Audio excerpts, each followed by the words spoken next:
জন্মদিন হোক বা যে কোনো সেলিব্রেশনে কিন্তু আমরা কেক কেটে দিনটি উদযাপন করি। এই কেক আমরা হয় দোকান থেকে অর্ডার করি, নয়তো বাড়িতে বানাই। নমস্কার বন্ধুরা, রেসিপিগত পরিবারে সকলকে জানাই সাদর আমন্ত্রণ। আজ আমি তৈরি করেছি একদম ঘরোয়া পদ্ধতিতে আর ঘরোয়া উপকরণ দিয়েই আটা চকলেট কেক। কেক বানানোর জন্য নেব কিছু উপকরণ, আর সঠিক মেজারমেন্টের সাথে যদি উপকরণগুলো নেওয়া হয় তাহলে কিন্তু কেক একদম পারফেক্ট তৈরি হবে। আমি একটা বড় সাইজের চামচ নিয়েছি, এই চামচ মেপেই কিন্তু সমস্ত উপকরণ আমি কেকের জন্য নিয়ে নেব।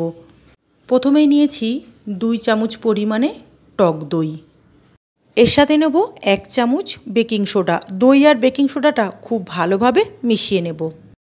কেকটা আমি চিনি ছাড়া তৈরি করেছি, চিনির পরিবর্তে এখানে আমি ব্যবহার করেছি জ্যাগেরি পাউডার বা গুড়ের গুঁড়ো। এখানে আমি 3 চামচ পরিমাণ গুড়ের গুঁড়ো নিয়েছি। এবারে দেব 1 চামচ সাদা তেল, আর দেব এর সাথে 2 চামচ দুধ আমি গরম করে ঠান্ডা করে নিয়েছি। এবার সমস্ত উপকরণ একসাথে দইয়ের সাথে খুব ভালোভাবে মিশিয়ে নিতে হবে।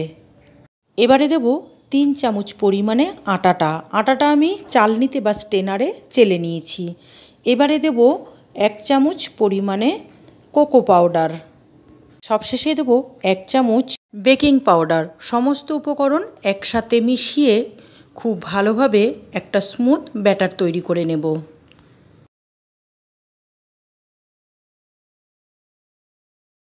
কেকের ব্যাটারটা বানানোর সময় যদি মনে হয় ব্যাটারটা ঘন হয়ে এসছে, তাহলে অবশ্যই 2 থেকে 3 চামচ একটু দুধ যোগ করতে পারেন। কেকটা বানানোর জন্য নিয়েছি একটা চায়ের বাটিতে, যে বাটিতে আমরা চা বানাই। বাটির মাপ করে একটা কাগজ কেটে বাটির মধ্যে দিয়ে তেল ব্রাশ করে দিয়েছি। আপনারা এখানে বাটার পেপারও ব্যবহার করতে পারেন। ব্যাটারটা দিয়ে দিলাম বাটির মধ্যে। এবারে দেব কিছু ড্রাই ফ্রুট। আমার কাছে ঘরে কিছু ড্রাই ফ্রুট ছিল, সেগুলো আমি দিয়ে দিলাম। আপনাদের পছন্দ মতো ড্রাই ফ্রুট এখানে আপনারা ব্যবহার করতে পারেন। আমার রেসিপিটি ভালো লাগলে অবশ্যই একটা লাইক করবেন, শেয়ার করবেন। আর যে সকল বন্ধুরা প্রথমবার আমার চ্যানেলটি দেখছেন, একান্ত অনুরোধ রইল আমার চ্যানেলটি সাবস্ক্রাইব করে রেসিপি কথা পরিবারের সদস্য হওয়ার জন্য। কেকটা তৈরি করার জন্য গ্যাসের ফ্লেমটা একদম লোতে রেখে একটা তাওয়া বসিয়ে রেখেছি। এবারে দিয়ে দিলাম কেকের বাটিটা সেই তাওয়ার উপরে। এবারে চাপা দিয়ে বাটিটা 20 মিনিট বেক করে নিতে হবে কেকটা তৈরি হওয়ার জন্য।